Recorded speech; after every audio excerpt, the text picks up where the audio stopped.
बाबासाहेबांना त्यांनी प्रत्यक्ष पाहिल्यानंतर केरू जाधवांचे मोठे चिरंजीव श्याम जाधव यांना सोबत घेऊन केरू रामचंद्र जाधव बाबासाहेब आंबेडकरांना भेटण्यासाठी मुंबई येथील त्यांच्या राजगृहावरती गेले आणि बाबासाहेबांची त्यांची भेट झाली।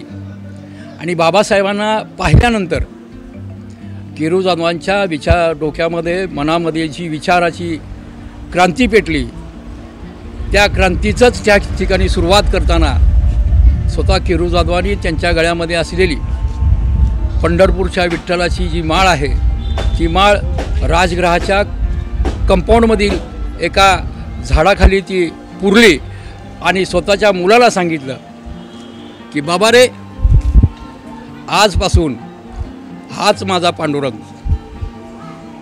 ही जी क्रांतिकारी वाक्याची सुरुवात केरू जाधवांनी राजगृहाच्या त्या एका झाडाखाली आपल्या गळ्यातली माळ, पांडुरंगाची माळ पुरून केली, ती बोलल्याप्रमाणे अतिशय चांगल्या पद्धतीने वाटचाल केरू जाधवांनी या संपूर्ण महाराष्ट्रामध्ये केली आणि त्यामध्ये सोलापूर शहरात देखील केली।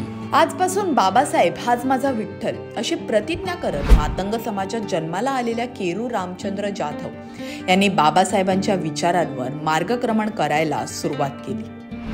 डॉक्टर बाबासाहेब आंबेडकरांच्या 1937 मधील सोलापूर दौऱ्यात समस्त मातंग समाजाला एकत्र करत त्यांनी बाबासाहेबांचा भव्य सत्कार केला होता।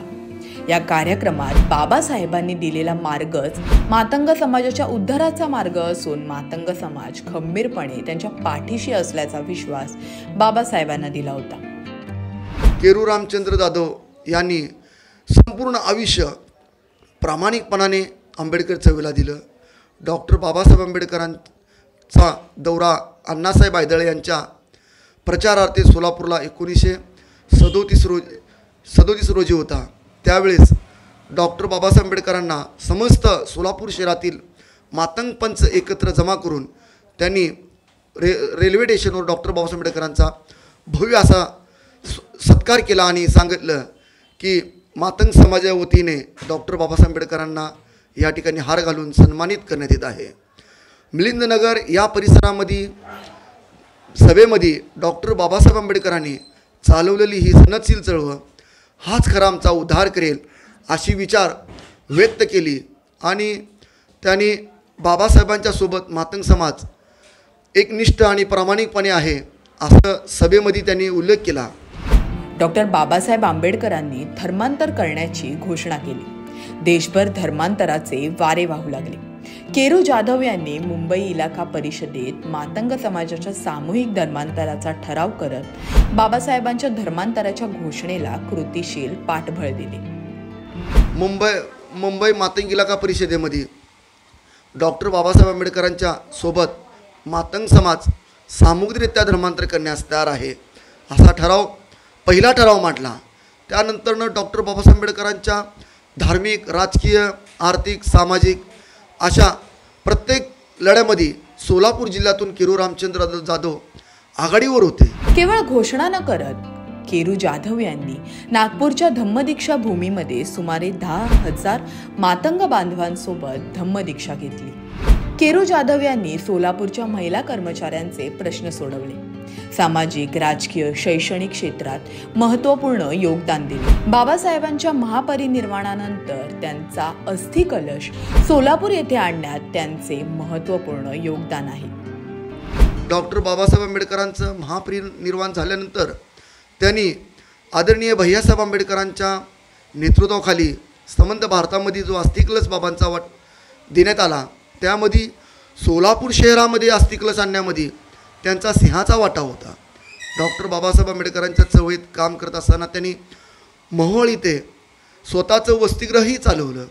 शैक्षणिक सिंहाचा वाटा पण त्यांनी देण्याचा प्रयत्न केला। अनेक वेळेस त्यांना अडचणी निर्माण झाल्या, ते आमदारकीला उभा होते। आमदारकीलाही त्यांचा काही विचाराच्या वर्णव्यस्थित विचाराच्या माणसांमुळे पराभूत झाला, परंतु त्यांनी कधीही आपले विचार मागे घेतले नाहीत। केरू जाधवांच्या नेतृत्वामध्ये सोलापूर शहरातील महानगरपालिकेमध्ये काही महिलांना त्यांनी चतुर्थ श्रेणी कर्मचारी म्हणून महिलांना त्यांनी त्या ठिकाणी महानगरपालिकेमध्ये सेवेत रुजू करून घेतलं.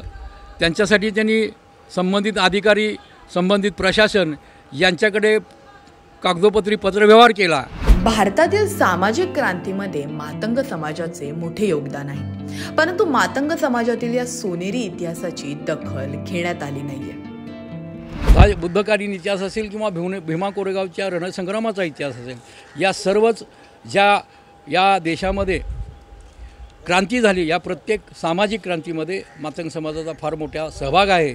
परंतु हा सहभागाचा जर शेवट कुठं होत असेल किंवा ह्या सहभागाची सुरुवात जर म्हणण्यापेक्षा ह्या सहभागाची प्रेरणा जर कुठून घेता येत असेल तर मग नामांतरवादी पोशीराम कांबळे असतील, त्या अगोदरचे भीमराव केरू जाधव असतील, केरू रामचंद्र जाधव असतील, किंवा बाबासाहेबांसोबत काम केलेले भाऊसाहेब खुडे असतील, बिराडे असतील नागपूरचे, किंवा सीताराम लांडगे असतील पुण्याचे, आर.जी. खंडागळे असतील, बी.वाय. सरवदे असतील, असे अनेक मान्यवर आहेत की ज्या मान्यवराची इतिहासाने आज देखील दखल घेतलेली नाही आहे. महाराष्ट्रातील मातंग समाजातील अनेक कार्यकर्त्यांनी बाबासाहेब आंबेडकर यांच्यासोबत सक्रियपणे काम केले. मातंग समाजाची आंबेडकरी विचारांसोबत असलेली नाळ तोडण्याचा प्रयत्न सातत्याने होतोय.